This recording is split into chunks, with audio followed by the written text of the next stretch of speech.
Numerous secrets are hidden by rivers in their depths. They hide the terrifying proof of crimes and catastrophes. This is precisely what a small-town resident, the village, saw when one dismal day, the body of a swept out by the waves, a youthful adolescent woman who had nothing at anything face. You heard correctly. This is the story. Occurred in the tiny village of Wara, situated in a distant southern area of Oklahoma. USA is a serene location with a 2,000 or so people in the population, where everyone is familiar with one another here, flowing easily and leisurely. In the autumn of 1996, one of the residences in it was inhabited by the wealthy Gail with their 4 children, mother Dwayne, father 3 boys and a girl under the name Heather, who was present for these incidents. It was Heather's sophomore year of high school. Was not just a superb pupil, but additionally a cheerleader. She developed into a genuine beauty and garnered interest everywhere the girl went. There was a kind nature, yet it was also highly daring when it came to having fun. Heather was 16. Her disobedient stage and desired to attempt many aspects of life. On the night of October 2nd, 1996, there was a disagreement amid Heather and her mother regarding it. The girl had accumulated a $300 phone bill. When Gail talked to her friends, she was upset by the wastefulness of her daughter, while Dwayne handled things more composedly. The issue was that the family was leaving. Heather's throughout difficult financial times father, an electrician, has just seriously hurt in a transformer explosion. The man only just made it and necessitated ongoing care and skin because he was unable to work. His wife had to accept a second job to maintain keeping the family afloat. Every dollar's costly procedures were in store for the mother, and father attempted to clarify for Heather that she was unable to make payments for bills totaling several $100s each month, as well as to inculcate in her daughter's regard for elders' money, as well as the wish for independence. But the adolescent female found it difficult to accept these warnings that resulted in a significant argument. When Heather's anger subsided, deciding to head to bed, she descended down where she wished her in the living room good night, Father. As her mother passes away, the girl stayed mute with defiance, demonstrating that she was still displeased. On this somber note, the entire family the next day, members retreated to their rooms. On October 3rd, Gail woke up as usual, the kids awake for breakfast, but Heather remained hidden for a while, and her mom explained it away as a teenage bitterness. The woman was certain that eventually, her hunger would push her daughter to come down, even though she spirit of rebellion. Yet the girl never appeared. When Gail ran out of tolerance and went up to the room where Heather was, shocked that nobody was using that cell back then. Phones weren't as prevalent. Thus, Heather was not at all concerned. Parents gave their daughters numbers, partners, but none of them were aware of where she may be acting in this way. Totally different from Heather, she had no mental health problems and had never fled from home earlier. And the girl always gave her appearance a lot of thought and wasn't expected to stay for very long. Without putting on new clothes and cosmetics, yet she had left everything at home. Dwayne and Gail didn't waste any time in traveling to the Wara Sheriff's Office to report their daughter's absence from the mom told about the fight from yesterday with Heather, during which the female chastised the girl for being so much fun. Bill, along with her stubbornness, refused to acknowledge her parents' wrongdoing. Thought their daughter's ceaseless conversations she was traveling beyond with her companions, justification, and even though Dwayne was usually karma, he helped his spouse with the situation. The sheriff made an effort to comfort the parents in distress, reassuring them that the girl had most likely just fled home, as teens frequently do, in particular following an altercation with their parents. But Dwayne and Gail recognized this was out of traits that their daughter Heather possesses. Didn't typically flee from issues, but sought to reach a consensus, even after regrettably. This time the conflicts, the girl's outraged response, and her mother's lack of self-control, who was unable to accept her error, resulted in an unfavorable circumstance. In spite of the parents' worries, the legislation law enforcement representatives gave them the assurance that most of these circumstances end on their own. Adolescents who have escaped their homes typically rapidly come to their senses and going back to their families. It was really conceivable that when Dwayne and Gail, where their daughter works at the sheriff's office, was already at home, the police attempted to comfort the anxious mother and father, comforting them that all would be all right. They clarified for a girl should be reported absent for at least a day needs to go by with no communication because the allotted time had not passed. The cops were unable to acknowledge the statement, sending the pair off to their home, disappointed to wait for news from Heather. By the way that law enforcement operates, Gail and Dwayne sensed that something had occurred to their daughter, and they made the decision should begin their own hunt throughout the town. Initially, they chose to speak with the girl's nearest circle and got in touch with. Among her friends were a few of them Randy Wood, the 17-year-old captain of the football squad at her school, which Heather had dated in the past. Despite their love connection terminated fast. By the way, the young folks stayed buddies, The girl had that relationship with Randy, lately accrued a large phone bill when the girl's mother went by phone. He said he knew nothing about the youngster. Where is Heather? Or what might have occurred to her. In spite of his looking persuasive manner, Gale perceived Randy to be concealing what he appeared to be reciting a prepared narrative, like a meta-narrative. Concerns whatsoever about his ex-girlfriend vanished, which appeared to. Though Randy couldn't be suspicious, discovered to be lying, so Heather's mother chose to get in touch with one of her friends, another 17-year-old high school daughter pupil, Josh Bagwell, with whom she had only recently began dating when the woman called Josh, and his grandmother answered over the phone. She claimed the boy was after a party and she wasn't sleeping, wished to rouse him. The old woman vehemently declined to give her a call granddaughter to the phone and acknowledged that she had just finished tidying the trailer when the playground where the students had been having fun the previous evening. When Gale inquired about the grandmother Heather, that she hadn't seen the child, in response having not been provided with any helpful information. The anxious parents traveled throughout the country looking for at least a few hints regarding their daughter's location. Each day passed, but every attempt was unsuccessful. So Dwayne and Gale went to the cops station once more. But this time with law enforcement joined the search effort. At last a week went by with no important information regarding the schoolgirl who went missing emerged, given the window of opportunity for locating with every breath. The girl living was disappearing. Day later, while she was surveying the periphery alongside Texas police patrols on the border, seen a body floating in the river. It was partially immersed, face down, in the filthy water. Although the bridge's inhabitants observed, the unidentified victim's skin was a heavy coating of dirt covering it, as if purposefully to increase resistance in the body. When divers were able to remove the horrifying discovery ashore, something much even more horrifying details emerged behind the coating of muck. That the injured person possessed several buckshot traces, suggesting a point-blank fire, most likely from a shotgun's. Face was so horribly deformed that it appeared impossible to pinpoint the initially appearing dead. A forensic examination was required due to the investigation specialist determined that the victim had 9 times from close range shot, 8 times in the back of the head. There were moments when the body was actually ripped to shreds and in a dreadful condition, given that there was only one individual declared absent in the region at the time when the parents of Heather Rich were called. Entering for recognition, that they managed to recognize their daughter solely by the name ring with engravings presented to the girl. By her mother's statement cleared up any confusion. Heather was found unconscious on the morgue table. The deceased's identity was ultimately verified as forensic by dental records specialists discovered non-removable braces in the damaged body's oral cavity, which the student wore in order to rectify her biting the young people's news. The news of the cheerleader's passing went viral across the town and took center stage. Subject of conversation the following day. In a few hours, every locals were aware of the catastrophe. Football player Randy Wood discovering it, for whom on the day that everything took place in time for the annual contest, in which he was acknowledged as the dominant player for multiple seasons. Generally following such contests in a row, there were boisterous festivities, but this time had run out for the boy to have fun. Was horrified to learn the awful news regarding thereafter. Made his way to the same bridge that the corpse was discovered on. Gazed for a while into the dark sea's duration, concealing a horrible secret from everyone knew a lot more about Randy. Then he informed the deceased's parents, and shortly after the inquiry led to the cops to the young person and a few of his pals.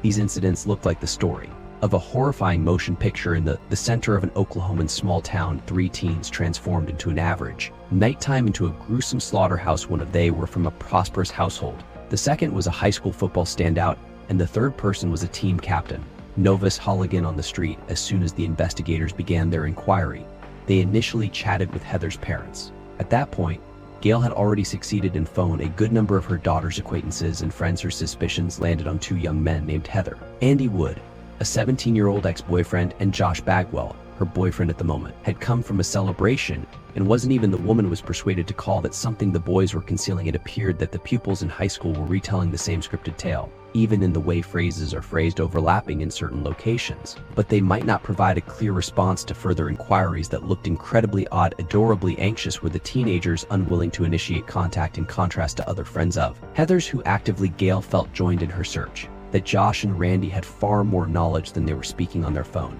Justifications. While conversing with peers and other companions of the departed, investigators obtained multiple leads suggesting that Josh and Randy knew details regarding the tragic night's events when the girl left her house after a fight with her mother. It turned, discovering that Heather had in fact planned to visit a party to get to know her partner Josh. Despite her parents' prohibition, she late at night in the house. This did not halt the disobedient student. After awaiting the fall of Dwayne and Gale while dozing off, she leapt out the window. 11 p.m. Those two are still there, untrustworthy youths well known in the city, and well liked by young people that where Josh was meant to be waiting for her. Seen as the wealthy heir of a wealthy, his parents used to own the coolest vehicles and donned the choicest attire, voluntarily showcasing his family's this boy wealthy was an ordinary, symbolizing the golden age of youth, who was just concerned with his own notoriety. And Randy Wood, on the other hand, hailed from a modest upbringing, yet because of his talent and endurance in athletics, he acquired no less notoriety than his affluent companion. Friends loved the dashing captain of the team. For his flawless performance on the field due to his qualities, he emerged as the greatest football player in the classroom as well as in the entire city, and even became more well-known among state-level school teams. Josh and Randy were indivisible and typically drove on the weekends, driving around on dirt roads in Josh's vehicle. Course girls were frequently observed and the boys frequently drank in their company alcohol and occasionally used marijuana because there isn't much to entertain town amenities catering to youth. There was just nothing to do for the teenagers. Thus, they did the best they could improvise. It is well known that Heather Rich frequently time with this business. A buddy remarked that the girl had attempted alcohol as well alongside them, and the evening before to her after her abduction, she fled to hang out with the popular males. This shocking information the 16-year-old's parents' more upright pupil who had enrolled in such a slick route. Despite the fact that the pair was conscious of their daughter's inclination to hazardous experiments, they were unaware if this was taking place with the presence of 5 days earlier. It turned out to be young men. The abrupt cessation on September 27, 1996, Heather along with another young lady from the support group found themselves in a marijuana in the stadium's corner, and they had smoking paraphernalia on them.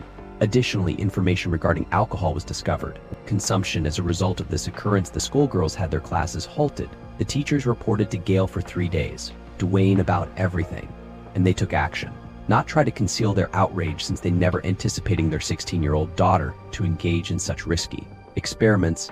Heather acknowledged that she used the drugs that were forbidden out of curiosity and committed to stop. But the parents' primary worries were another reason why a conscientious student, that athlete, had chosen the incorrect route at the young girl's attraction to everything drugs and booze combined were terrifying. Even though their daughter told them that Gail promised to give up her bad behaviors, and Dwayne were unable to confirm her identity, sincerity. Rather, these destructive impulses most likely having a clear connection to her passing, the investigators chose to speak with Josh and Randy. The schoolgirl who was killed was last observed. They intended to learn the peculiarities of the previous party. The disappearance of Heather. The captain of the football squad acknowledged his and his companion was in a trailer behind them, Josh's home, where they played dominoes and drinking all night, but both boys refused to communicate with Heather in any way that ill-fated dusk. Surprisingly enough, the police noted the identical particulars that had startled the deceased's mother in both cases. The tale provided by the young lads was identical to, if reading aloud from memory and aloud, speaking, mechanically similar to robots. In addition to displayed essentially no feeling it whatsoever, even though it concerned their deceased mutual friend-like behavior persuaded law enforcement officials who the teens were lying, as they were believed to be. The murder might have occurred as a result of jealousy over the young men's inability to, of course, divide the girl between them, but the investigators had not yet at that point possessed solid proof that would directly connect the high schooler with the criminal activity. But the peculiar actions of Josh and Randy bolstered the police's uncertainties regarding their potential involvement. Both became the primary suspects. Therefore, it was required to read through their Rio's connections with Heather and the conditions of the party-involved location on the night before she vanished. Examine closely the autopsy findings. First of all, gave fresh fuel for contemplation. All eyes were focused on the quantity of up to 9 gunshots, including police. Typically, shotguns can contain 8 rounds. The magazine. How could someone possibly reload the gun to shoot one more shot when the target was clearly another intriguing detail? Already deceased was the ammo type that was used, the double buckshot. These potent cartridges, excessively powerful, deadly force for putting a 16-year-old girl to death. Luckily, such a particular decision by the offender aided the inquiry achieve its first significant success. There was only one sale of these unusual rounds, store in the city. Following a review of the receipts, the authorities discovered that only just one person had bought them recently. Prior to the murder, the vendor identified the very person in the picture, suspicious young man attending a high school, Josh Bagwell, who visited the shop. I purchased a full box containing 20 rounds. The store employee claimed that the boy was with Josh, but he wasn't at his best. Pal Randy, but a particular Curtis Wager, a man that the local police knew well, as Curtis was found to be the oldest. He was one of the people working on the case. Even though he was still young, he had already experienced multiple arrests and had lived the majority of his waking years, and this man was in juvenile detention facilities. Wholly insufficient and has repeatedly reached the notice of the police. He drove while intoxicated and shot his weapon at horses, dogs, or even at random people walking past. So Curtis fell the highest suspicion, in contrast to the two further young men who, despite acted strangely but had no issues before dealt with by the law and had never been seen as hostile or hazardous on the cops, paid the house a visit on October 23rd of the little criminal in the town next door where he resided. But even what mattered more was that only a little distance from his residence was the identical bridge that the fishermen are under discovered Curtis's disfigured body. He was not at home by himself, but the law enforcement officials conversed with him. The woman who was her grandma spoke of her grandson. Among other things, stated that he was well versed in the area and frequently visited the aforementioned bridge. Curtis had cherished fishing there ever since he was a child, and the old lady had took him along with her multiple times. So as it happened, the boy had a lot stronger link between the crime and the ER scene than what the authorities may have surmised prior to speaking with his grandmother. The detectives met the following day. Alongside Curtis, the young man was arrested and brought to the sheriff's. The interrogation in the wearer office lasted almost 8 hours. However, the suspect mostly remained silent, despite his consent to have a polygraph test. Yet even this did not turn into the investigators' primary discovery. Curtis's the most insightful admission centered on his ownership of a somewhat uncommon kind of weapon, a Mossberg shotgun, a unique, whose feature is a 9-issue magazine rounds. So the investigators believed they have discovered the proprietor of Heading had been the most likely murder weapon, been shot with a gun similar to that when the gun was taken away, and a ballistic analysis was designated. Official confirmation from specialists that the schoolgirl was shot by Curtis' shotgun following the presentation of proof of his participation in the boy who killed the young cheerleader yielded and admitted to the cops that he had dragged Randy and one of his mates, Josh, into this offense, following which he composed a thorough 2-page confession. 3 weeks following the passing of Heather, at last, law enforcement had a suspect who had admitted to the act in light of the most certainly the other young men's involvement. Additionally, Randy and Josh were detained and led the schoolboys to the station, were shown the evidence of Curtis, in which he stated that he had started it all, the girl's murder, but Randy had turned into the offending party and direct to the mentor. He had provided his firearm to his pal, giving him the command to shoot the defenseless person when Josh had just been there. But the police were dubious of this testimony, since the captain of the football team did not match the stereotype of a normal criminal, and the young man had never had any in the past issues with. The legislation had been highlighted, excellent pupil, and a prosperous sportsman, well liked by his peers. Nobody had ever made disparaging remarks about him, given the location of the parties. Festivities occurred in southern Oklahoma, with the boy's body was discovered in Texas. Trial in this state specifically, where the murder carries a death sentence. This turned into a major issue for the inquiry, as permitted by local laws that the real offender can wind up in the dock. Hence, none of the accused desired to accept responsibility for the fatal fire. Only after repeated efforts by a follow-up appointment with the police detectives did Randy at last start to testify. But he vehemently refuted his actual involvement in the killing, asserting that Curtis was the gunman and the one who started the Josh and Heather's massacre. Had just Josh, for his part, declined to assist him. Work along with law enforcement in order to October 1996 saw the investigators get 2 admissions that ran counter to one another in other aspects. Ultimately, the investigators came to the conclusion Randy's testimony appeared to be more accurate, and he had also been effective in passing off a falsehood detector check. It was evident that it would be quite difficult to confirm the precise timeline of activities on the afortunate October 2nd evening with 100% assurance. But it was chosen to depend on the data that the football squad leader, based on his disclosures that day, Randy had scheduled go have a drink with Curtis and his friends. Josh found out when they got together that Heather was meant to accompany them. The girl was aware of both Randy and Josh. Nevertheless, having never previously met Curtis, so she was unaware of his level of danger, was the moment the 4 of them gathered and enjoyed a nice beverage. Heather, liked the remainder of the group, discovered her on was on the brink of losing consciousness. The instant Curtis drank, he received the notion to profit off the girl's weak state and mistreat her. He went straight forward and played Randy, recalled that Heather awoke from the intimidation and cried out, forcing the fleeing the assailant. Then passed out once again, although she could hardly manage move her tongue, frightening Curtis. As even a victim who was somewhat intoxicated may recall everything from when she brought it up, was well aware that encounters with an unwelcoming encounter in prison and he did not want to go to prison as a result of this occurrence. He recommended just getting rid of the girl.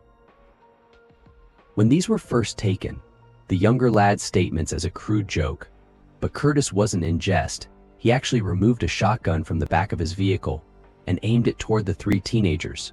Josh, Randy understood that they were in the midst of an incredibly erratic individual. Thus, they resolved to avoid conflict. They loaded the defenseless student into the trunk of Josh's vehicle, and the entire group headed approaching Curtis's residence, but a small kilometers away from the final location. The older boy gave them the command to face bridge, where the later remains of the victim were found. Discovered that Curtis made his friends get Heather in the middle of the bridge from the trunk and positioned her next to the ranting. Out of concern for their own safety, Josh and Randy complied. When the girl, unconscious, was extracted from she was unable to stand up in the car, the youths placed her down and took a seat down in the vehicle. Unable to imagine what might occur next, Curtis approached directly with the defenseless Heather and started to fire. Randy witnessed firsthand how an enormous hole developed in his classmate's skull. He was unable to endure the gory scene. He put his hands over his face and was too scared to even glance that way. The assailant took out the entire magazine shotgun into the victim. Following, when he and Josh flung the young woman's mangled body falling off the bridge, the boys ran from the crime into the car. Scene that they personally witnessed because of what Curtis had done to Heather. Terror, their personal lives forced them to remain quiet, and the three young men in October 1996 were formally accused of the kidnapping and Heather Rich's 16-year-old murder. The hardest part was for the investigators, having to deal with Josh Bagwell, who declined to testify, and who, in reality, there was no concrete proof of complicity. The prosecution was only able to depend on the remaining two defendants' statements in the instances that ran counter to one another, because there isn't any tangible proof. The evidence basis wasn't particularly trustworthy to rectify this circumstance.